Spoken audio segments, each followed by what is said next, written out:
Good morning. Today we will discuss Aristotle and Plato, a comparative study. Aristotle was a disciple of Plato and he took up the challenge of Plato at the end of Republic to show that poetry was not only pleasant but also useful for man and society. Aristotle's poetics is to be judged against this background.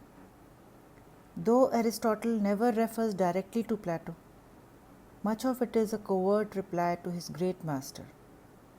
Aristotle takes up Plato's challenge and demonstrates the value and significance of poetry in molding the character of the individual. The Poetics is a systematic exposition of the theory and practice of poetry, which has exercised men's minds as few works of any age have ever done. Aristotle takes up hints and suggestions from his great teacher, reinterprets them, and imparts new meaning and significance to Plato's concepts. Differences between Aristotle and Plato's theory. Aristotle and Plato differ widely in their objectives and methods of work. Number one, we can say that Plato set out to reorganize human life, whereas Aristotle reorganized human knowledge. Number two, Plato was transcendentalist and had the temperament of an artist, whereas Aristotle was a scientist, a biologist, an experimentalist who arrived at his principles through observation and analysis. Number three, Plato was an idealist, where he believed that the phenomenal world is but an objectification of the ideal world. The ideal world is real, the phenomenal world is but a shadow of this ideal reality. It is therefore fleeting and unreal. Aristotle, on the other hand, believed in the reality of the world of the senses.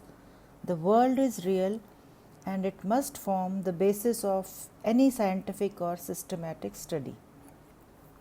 It is on this basis of the study and observation of particular realities that general principles can be induced. Therefore, Aristotle moves from the real to the ideal, from the particular to the general. His methods are inductive. In this respect, he stands at the opposite pole from Plato. Number four, Plato's language is poetic and charming, and that of Aristotle is dogmatic, telegraphic. It is the language of private, personal notes of an intelligent teacher rather than that of a finished product.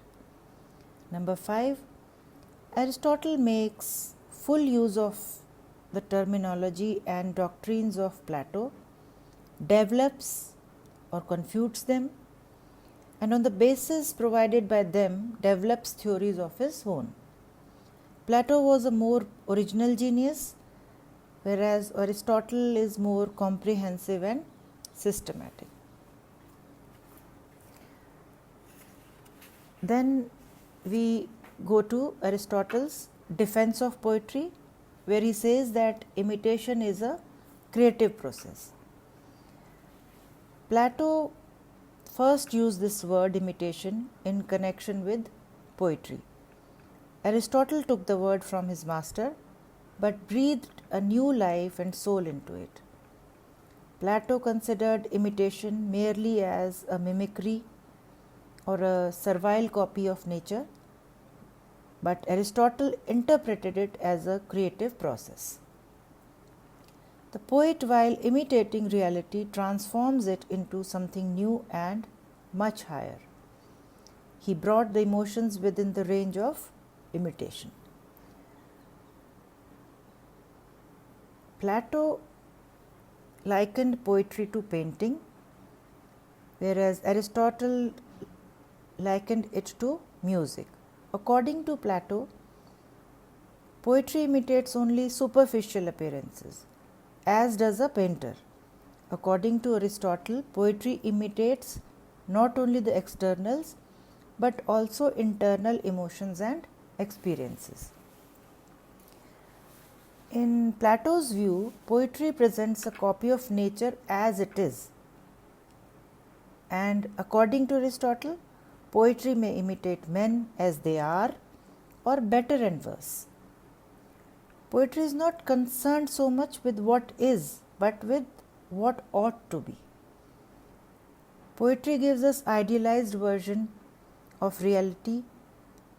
The two differ widely in their views on poetic truth. Plato compared poetry on moral, intellectual and emotional grounds, whereas Aristotle takes up the objections of Plato one by one and justifies poetry morally, emotionally and intellectually. He is the first to use the term catharsis in connection with tragedy, and this part of the poetics is highly original and moving. We get no corresponding theory in Plato. The theory of catharsis enables Aristotle to demonstrate the healthy influence which poetry in general and tragedy in particular exercises over the emotions. Thank you. We'll discuss the other part of this topic tomorrow. Thank you.